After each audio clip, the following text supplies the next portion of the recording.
The following program was made possible by the generosity of those who have determined to hold fast to the true Roman Catholic religion, as expounded by the Roman Catholic Church before the disasters of Vatican II and the so-called New Mass.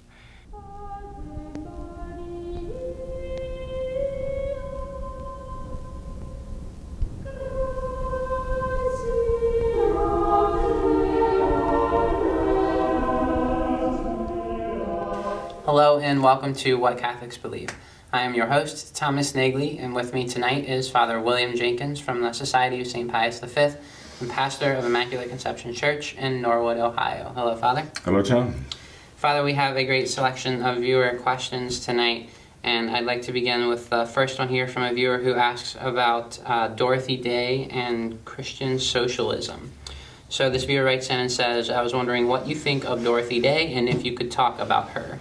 I've read a little about her, and it seems that she is a convert to the Catholic Church, but she was also a socialist. It could be that she was a socialist before she converted. I've also heard that there are some charities named after her. Are they Catholic charities or socialist charities? I'm interested in hearing what you know about her. Pope Pius XI, back in the 1930s, said that no one can be at the same time a sincere Catholic and a true socialist. Is there such a thing as Christian socialism? No. Okay. It's impossible. Right. The two are intrinsically opposed to each other, mutually opposed. Mm-hmm. And socialism is, at its root, a denial of the right to private property. Right. And you have private property and public property, right? The public property basically being in the control of the government, whatever form the government takes. And the more property that the government itself controls, the more of a tyranny you have. Mm-hmm. Because the right to private property is a God-given right. And when the resources necessary for life are actually being controlled by the government, you necessarily restrict the God-given liberties of the people. You know? Mm-hmm.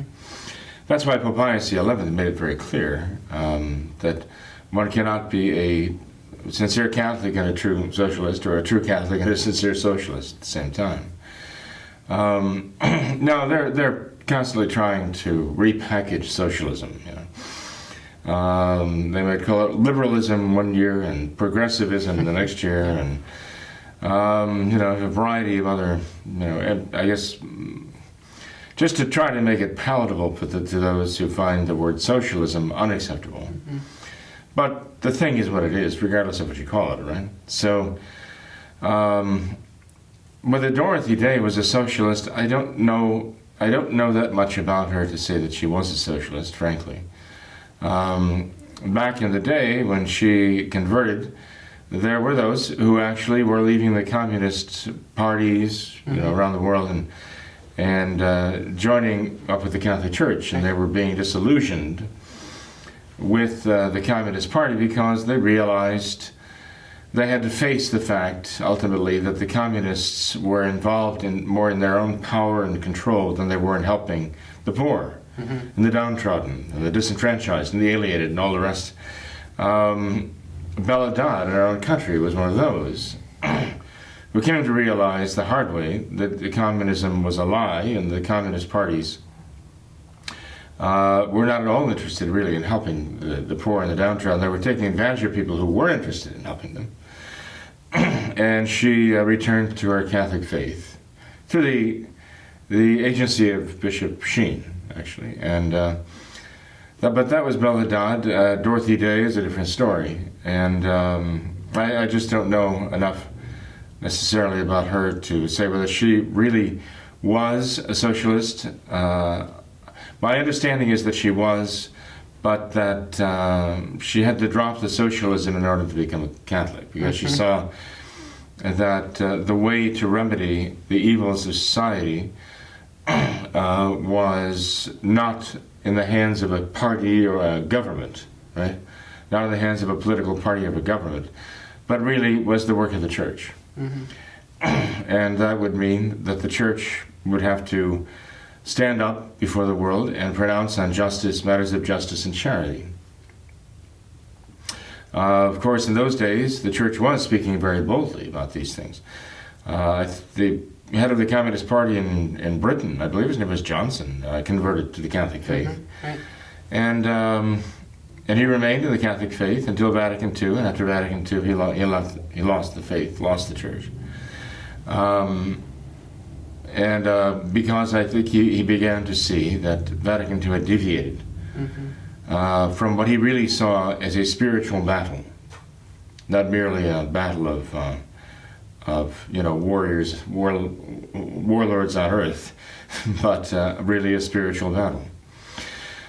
So, can there be such a thing as Christian socialism? No. One might come back and argue, well, look in the convents and look in the monasteries.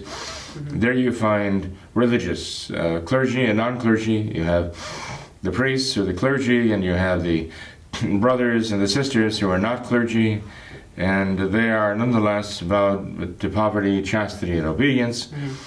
And if they are in religious congregations that have taken simple vows of poverty, you admit that they can own property, but the property must be at the service of the entire community. If they take solemn vows by entering a religious order, you say they don't even have a right. They've given up all right to private property. They can't even own anything anymore. And so either way, in practice, they're living in community and sharing all the goods, holding them in common, and see, that's Christian socialism, and the answer to that question is it's absolutely not true. Because, again, before you can make a vow of poverty, one of the religious vows of poverty, whereas a simple vow, you retain the right to ownership, but you give up the use of the thing to the common good, or a solemn vow where you give up even the right to own property. Both of those begin with the right to private property. There has to be a right to private property before you can give it up. And it has to be something natural to you, natural for you, and it is. It's a natural right given by God for people to labor, to earn, to own, to control property, and that property is to be controlled in matters of justice and charity. So no one has an absolute right to anything he owns. I mean, even if we insist there is the right to own private property, such that a person has a right to it in justice, and others have an obligation in justice to acknowledge that right and to protect that right, to respect that right. Nonetheless, no one has an absolute right in terms of the necessity of another person. Right. And when others have a need of food, clothing, shelter, and so on to survive, then they have a right to that, even which supersedes a right of ownership of someone who, let's say, might in fact have the legal title to things. But that doesn't take away the obligation of those who own to give to those in need. Probably the greatest champion of that recently would be St. John Bosco. Okay. St. John Bosco would eat with the very poor people, but he would also, I mean he took in the ruffian orphans who were basically feral children living out of the garbage cans, if there were, of Turin. And he ate with them. He fed them and ate with them. But he would also be invited to the royal houses, the palaces of the ruler, the royal royalty at the time. He'd sit down with them at their lavish surroundings and sumptuous banquets, and he would tell them, you have an obligation before God to share what you have, the excess that you have beyond what you need, with those who need these things to survive. And this is a very strict obligation, such God will judge you for this and could condemn you for it. He made no bones about And this is the message of the church. This is about, well, all of the saints have sent that message. But St. John Bosco, because of his proximity to our own times, we know so much about him. And because, his range of exposure was from the royal houses all the way down to the poorest, literally, the poorest of the people. He really made that point very clearly, and it's a point that, let's face it, the saints make because the church makes, and because Christ made the point. So if Dorothy Day's work was really inspired by charity, a love for God, a love for her fellow man, then certainly that could have sanctified her. If she was motivated by some socialist ideology, that would not have sanctified her in any way. Nowadays, the modern church is kind of promoting her. They've opened her cause for canonization. It'd be interesting to read, though. You see, the modern church is very selective about whom they choose and what image they portray of the people they choose. Like, for example, Blessed Oliver Plunkett, right, Scottish bishop. They wanted to make him the patron saint of ecumenism, right? I mentioned that before. And on the scaffold, being put to death by the Protestants of Scotland, he was asked, well, let us pray together. And he said, I will not pray with you, because we do not pray the same prayer and in the same faith. They asked him what cemetery he wanted to be buried in, and he said, bury me in the field, I will not be buried with heretics. So he made a very bad ecumenist, especially considering they felt it necessary to kill him, to murder him. There are others, they probably, St. Anne Seton, the blessed Anne Seton too, they want to take these who may well be true saints. Padre Pio is another, who we would say, yes, we believe that they're saints in heaven. But we don't believe they're saints in heaven because the Novus Ordo says they're saints in heaven. Right. But because of the lives they lived, But they were all motivated by a love for God, and they had writings to prove that, and they had actions to prove it. They weren't motivated by some kind of worldly ideology, as Francis is, evidently. Dorothy Day, we're not sure. If they do proceed with a cause for her, it would be interesting to actually read what she wrote, and see if she was motivated by a political ideology, and was merely an activist for some ideological reasons, or if there was a genuine love for God and man there, a love for man motivated by a love for God, and that therefore we see in her a genuine justice and charity as the Church herself defines that. That's interesting, Father. Backing up just a little bit though to something you said about the religious having initially having the right to private property. As far as socialism is concerned, I'd say another similar to that, another simple way to discredit this socialism that they talked about is just by the seventh commandment, thou shalt not steal. And that necessarily implies that there is a right to private property, and socialism necessarily involves the stealing of property. So it would break the seventh commandment. However, a socialist could say, well, I believe in that commandment. And stealing is taking something and claiming it's your own, because you're stealing it from the public welfare. So the Communist Party of China, for example, could have, the People's Republic of China, could have tout the seventh commandment. But they say, there's, you can't claim private property. If you claim private property, you are stealing. So you're in violation of that commandment because everything belongs to everyone. Sounds very Marxist. Yes, it is, actually. Okay. It's a matter of terminology and how they define the words. That's why you've got to be careful in Novus Ordo, because they will use the same words, but they don't mean the same thing. The Catholics mean. Father, I'd like to move on to another question now that's somewhat tied to this. There's a viewer who asked if there's any conflict between the church and membership in the John Birch Society. Not that I know of. I don't think the John Birch Society does now. but I did not then. I mean, 20 years ago, 30 years ago, require oaths of loyalty, secret pledges.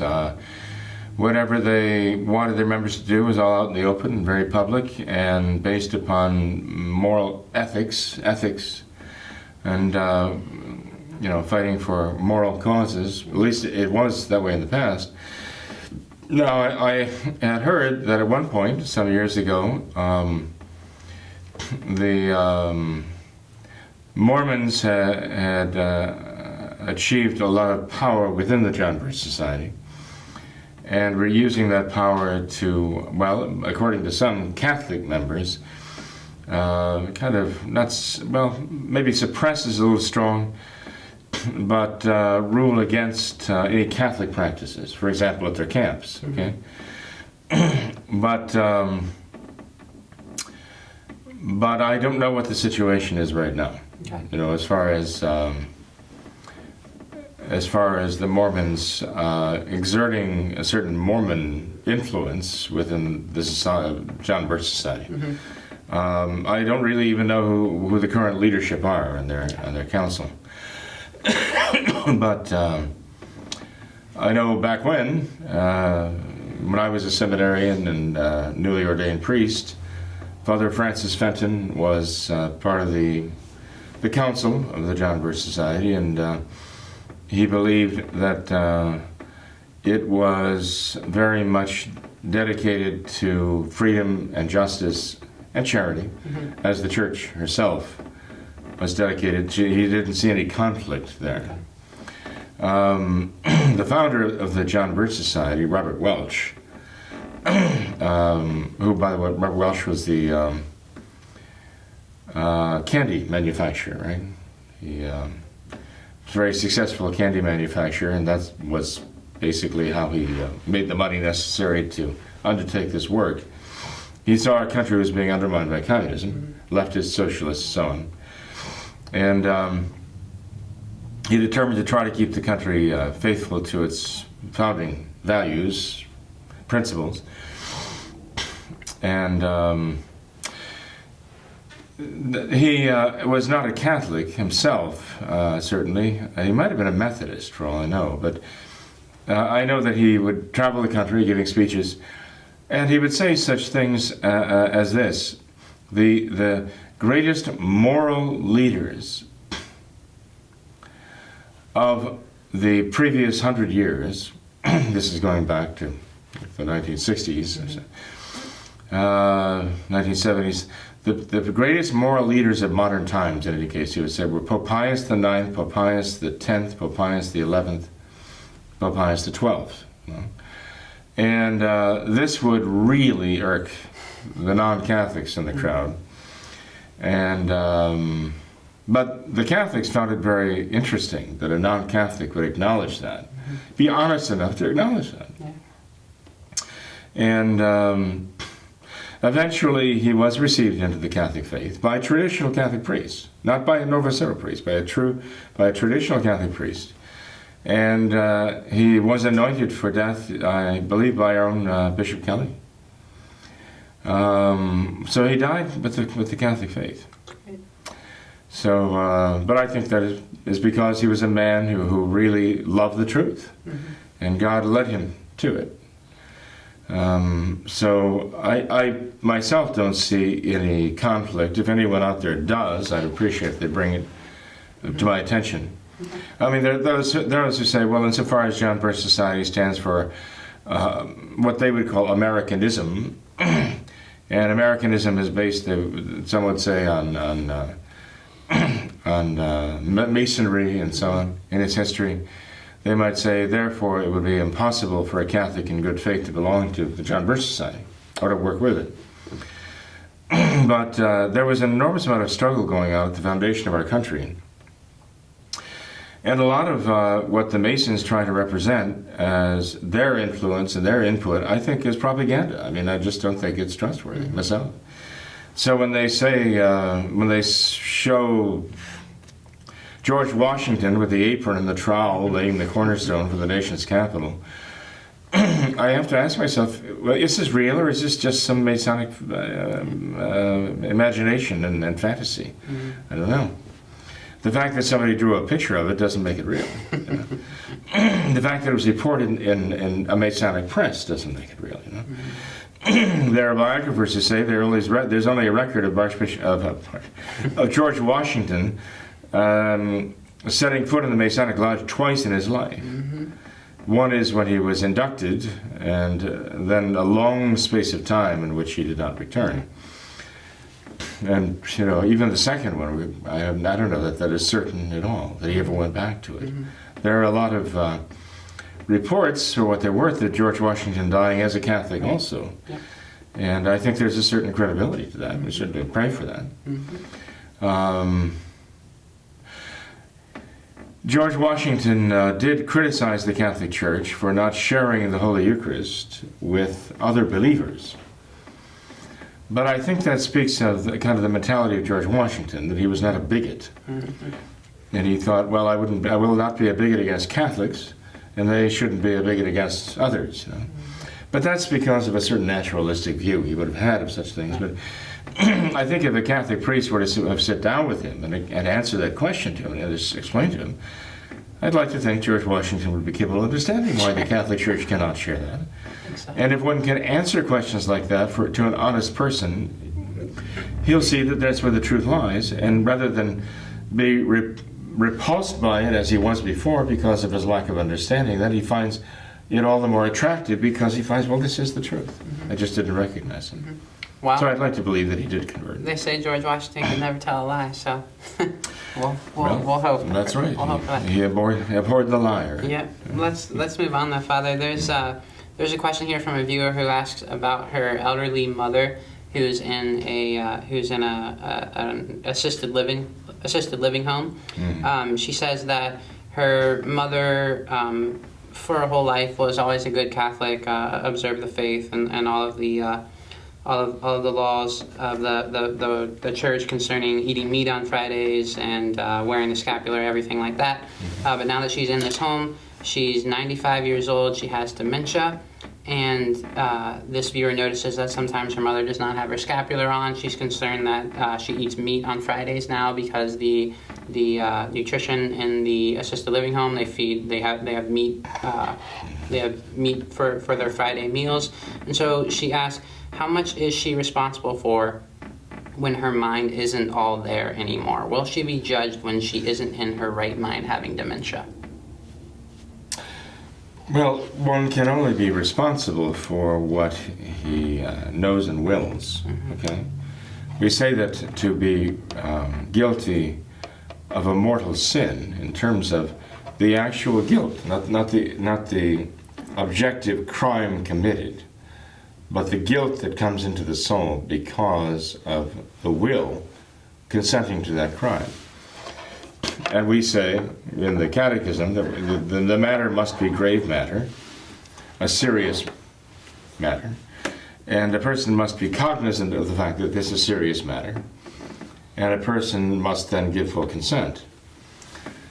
I never cared for that threefold condition because even if one mistakenly thought something that he was tempted to do was seriously wrong, even if it weren't, even if it was not seriously wrong, but he thought it was, and he consented to it anyway as seriously wrong, mortally sinful, he would be guilty of the mortal sin. Okay, so I think the objective nature of the act is important, certainly, but even if one's knowledge is erroneous about it, and he conceives it to be mortally sinful when it is not in itself, he still has to then decide whether to consent to that serious, what he considers a serious evil or not. Now, as far as a patient with dementia, of course, they're impaired in their cognitive and their volitional powers to know and to will. You know, obviously there's an impairment there.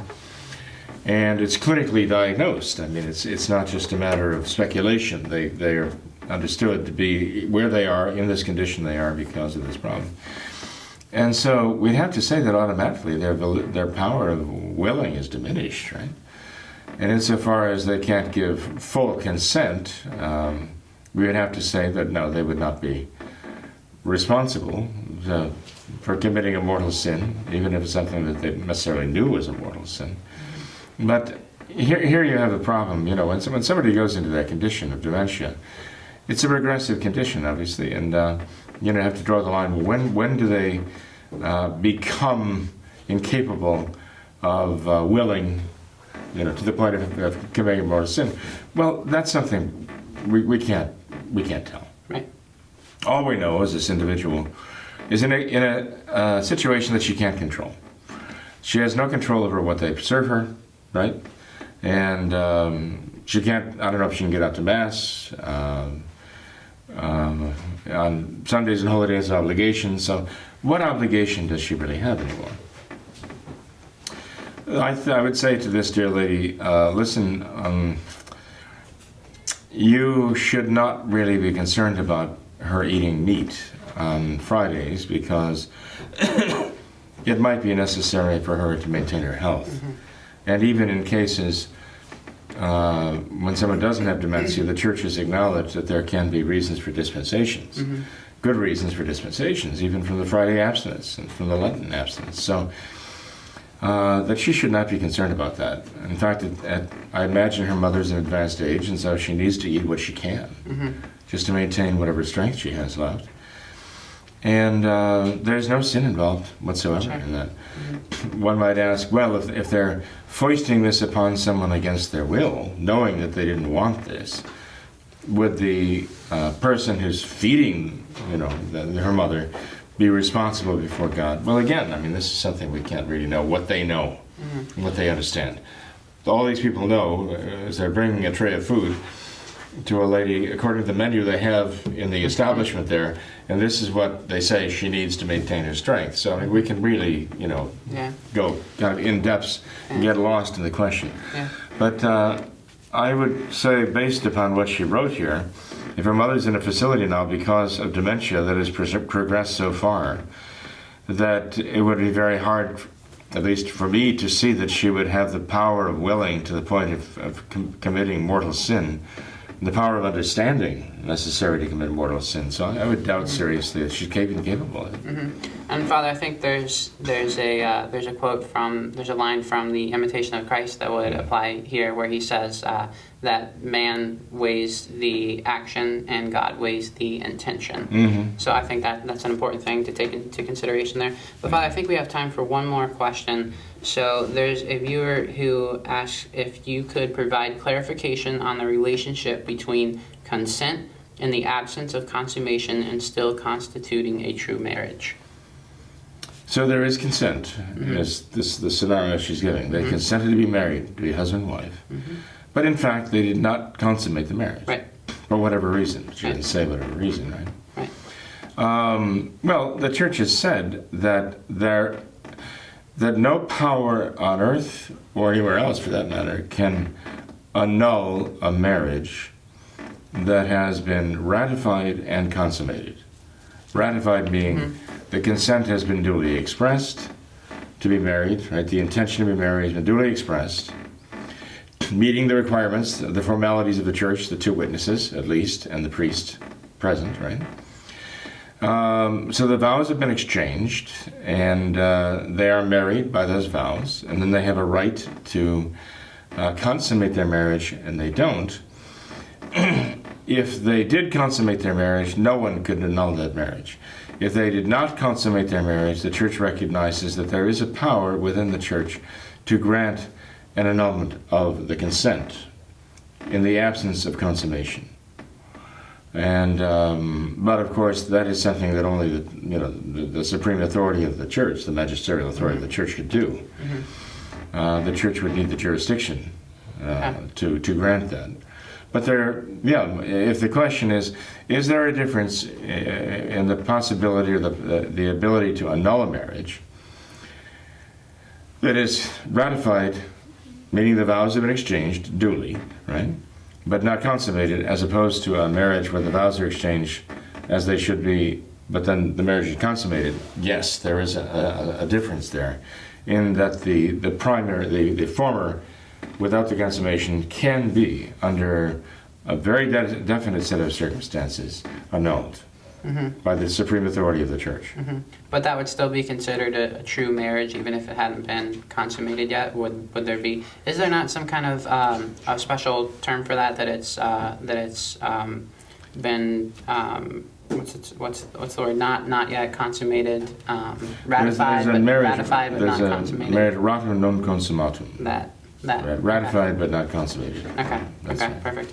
But there's a similar question, and I believe this applies here, where someone recently asked if it would be permissible for a Catholic to serve as a bridesmaid or a maid of honor or something in a non-Catholic wedding between two members who are non-Catholic.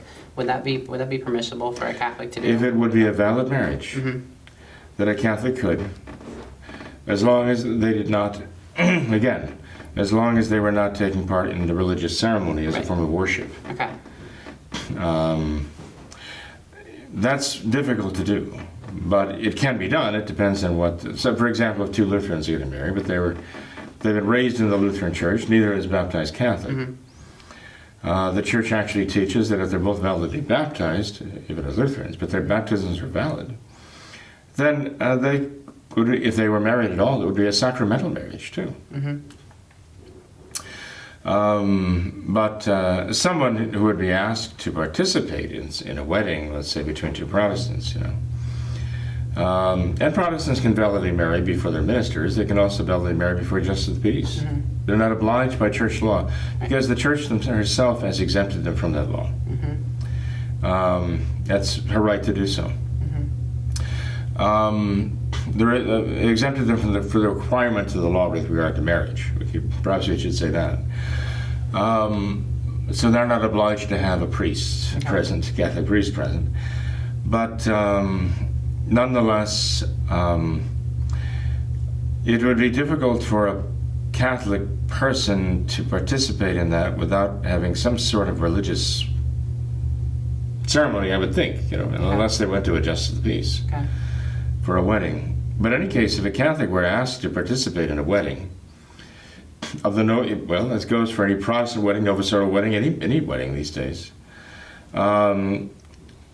they would need to investigate whether or not it's going to be a valid marriage at all. That's what I was going to ask. They can't participate in that in any way. How much responsibility or obligation does the witness of the marriage have to examine this marriage and determine if it's a valid marriage? How much responsibility? If one is a witness, that means that they'd be the best man or maid of honor. Usually we designate them as the witnesses. To be a bridesmaid or a groomsman wouldn't necessarily make them the witnesses.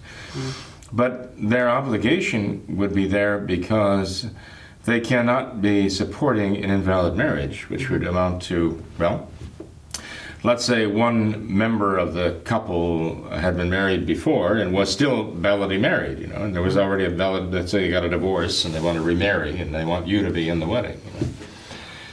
You'd have to find out, and you can't just assume there's no problem. Yeah.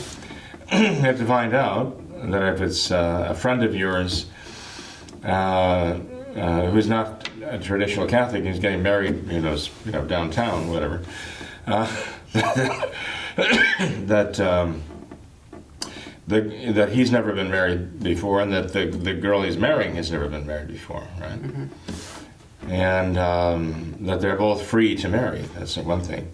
You'd have to have some kind of understanding that they have the understanding of what marriage is, and that they intend to be validly married to each other, and don't have the idea that they're going to just try it out for a while and see how it works. Obviously, if they're already cohabitating, that would put a burden on you you've already been doing this, and now you want to just, as a formality, pronounce your marriage vows, and this is making a mockery of the marriage vows, so I can't join you in that mockery of the marriage vows. So there are all kinds of issues one has to clear. One should go to their traditional priest and ask him to examine the circumstances. The person should do the research, bring the information, and ask the parish priest, what do I need to do to even ethically and morally do this that would not violate my faith. Okay. So in short, if a traditional Catholic is asked to be a witness at a marriage, they must. Or even just take part as a groomsman or a bridesmaid. Right, but the witnesses in particular would have an obligation to examine that marriage and see if it would be valid. Then also they would have to ensure that they would in no way be partaking of any non-Catholic ceremony. Right. Right. Okay. Right. For example, you might have a Catholic friend, a non-Catholic friend, who wants to marry a girl he knows, and you find out that she was a baptized Catholic, and they want to get married before Justice of the Peace. You couldn't do that. Right. So, you have an obligation. It would be an obligation for anyone who would participate in the wedding, in any capacity, but especially serious obligation for the witnesses. Yeah. And then the next question is, well, okay, I can't go to the wedding, but can I go to the reception? Say, if it's a valid wedding, you cannot celebrate. If it's invalid marriage, if it's an invalid marriage, you can't celebrate it. If they're already married to somebody else, they want to get married to a second husband or second wife, they would be celebrating adultery. If they're not validly married, even though they have no attachments by marriage or anything else, you're going to be celebrating fornication. So you just cannot do that without being guilty of grave scandal. What exactly qualifies as celebrating, though? I mean, obviously the reception afterwards would qualify as that. But what about going over to their house for dinner or having parties with them, something like that? What exactly qualifies as celebrating? To the extent that you would be reasonably showing that you accept the fact that they're married, or that it doesn't matter whether they're married, no, you'd be giving scandal. Okay. So if let's say your son, who's invalidly married to some young woman, or old woman rather, comes to the house, you can't have them stay there together. Right. You can't have them share rooms together. You'd be basically consenting to adultery. You'd be telling them, look, even if you told them, I don't think you're validly married, and I condemn that, it's wrong, but feel free to use the guest room. It'd be terrible scandal involved in that, and you'd be helping people to go to hell. You're helping your loved ones to lose their souls. You can't do that. You have to stand very firmly against it. What about giving gifts? Could you, I'm not going to the wedding, I'm not going to the reception, but that's going to cause a lot of problems with my family, so I better send them a nice gift. Well, wait a minute. Still celebrating.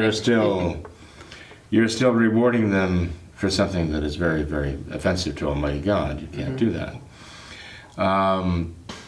What about when they have a child and the child is born? Can you send a gift for the child? You tell me. That's right. Well, God has given life, right? Yeah. And God created a soul, and He did. Can you rejoice that God has given life? Sure. What do you lament? You lament the circumstances that we have imposed upon God, right? So you could send a gift to the child because, let's face it, I mean, as the parent of this man or woman who brought this adulterous union into the family, you lament what they've done and you oppose it steadfastly, but charitably, lovingly. You don't hate over it. You don't want to attack anyone. But you're very firm because your primary love is the love for God. And ultimately, that's your entire love for God. And you have to be faithful to that. And you want that to that's the point. Not that you're just offended by what they've done, but that your love for God is there. And your love for them in wanting them to save their souls. That's what it always has to come down to. All the time. Right? Not just that you're mad because they did something that you don't like. No, that's not the issue here. But although, frankly, it necessarily is part of the issue because usually those who are doing these bad things are angry with everybody else because they're not going along with it. And so it's all everybody else's fault that they're doing this. But they're the the aggressors who are doing it to everybody else in the family. And they have no right to be angry. They should be apologetic. They should be apologizing to everybody else in the family. But in any case, but that's not the kind of people they are. If they were, they wouldn't be doing this in the first place. But, even if one were to send a gift to a child born out of wedlock to an invalid marriage like that, because it is their grandchild. This is their grandchild. They can't deny that. but they would want to make it clear, you know, and don't think the fact that I'm sending this gift to your child, my grandchild, is a matter of saying, oh well, you know, all is well, because after all you had this baby, you know, and I want access to the baby. But because this is my grandchild, I recognize this as my grandchild, I love this child as my grandchild. And I always will, you know.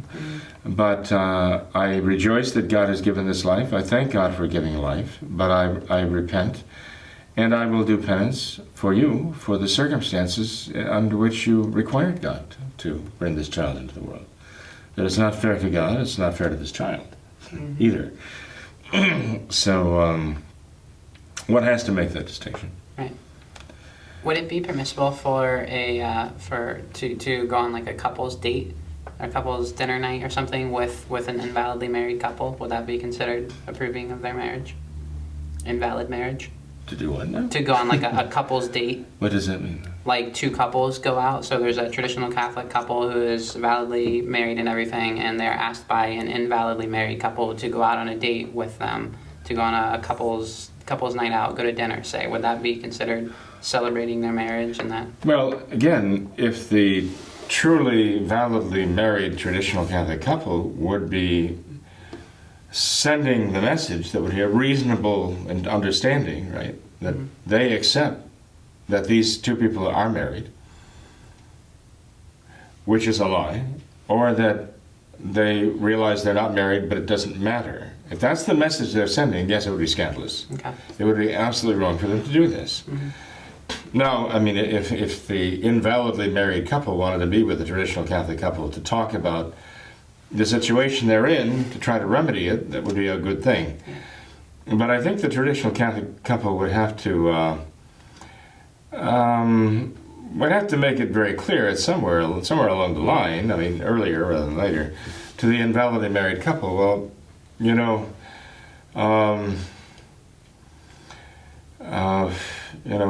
we love you, we're concerned about you, we want you to be validly married, but we don't see that you are. We can't. You know, we'd be happy to explain why. But please realize that, you know, we're not going out just to say that you being Catholic and you being Lutheran, you going and getting married before just the peace, is equivalent to, are being married. I mean, but you don't want to make it that way. Like, we're more married than you are, obviously. But the point is, you don't want to say that it's the same thing. It's all the same. That's what you have to avoid saying. And I guess I would ask this question: the invalidly married couple, do they know? Have they been informed that the couple of traditional Catholics who are validly married, that they do not acknowledge the validity of their wedding, their marriage? Do they know that or don't they? Are they just looking at it as a couple's night out together, two validly married couples having dinner together? Or have they been informed that this traditional Catholic couple does not accept the validity of their marriage? Well, again, I think it's incumbent upon them, if they care about these people and care about their souls, to tell them, you know. In as gentle a way possible, at the same time, in as clear a way possible, is that they simply can't accept that as a valid marriage. Now, the couple, the dating couple that is not validly married, would have to say, well, yes, we are validly married, and there is no argument, or why would you not accept this as a valid marriage? What are your reasons for it? What are you thinking here? Or they might be thinking, well, what difference does it make anyway? You know, if they were living together for a couple of years before they got married, figured, well, it just changed the legal status, not the moral status of the union. You know? So I think, again, before accepting such an invitation, a traditional Catholic couple has to do diligence there, and they have to find out what is going on. And if we do get together with these people, we've got to make sure that neither they nor anybody else reads into that what would be scandalous, and that is that we accept the situation as perfectly okay. Yeah. Well, that's a great discussion, Father. Sorry, we kind of went off on a tangent. Well, there, it's but, the beginning of a lot of other discussions. Sure, yeah, definitely. But thanks for playing along. Thanks for being here tonight. Oh, I that's appreciate all right, it. Tom. Thank Yeah, you. no problem. God bless you. Thanks to all of our viewers as well for watching this episode of What Catholics Believe.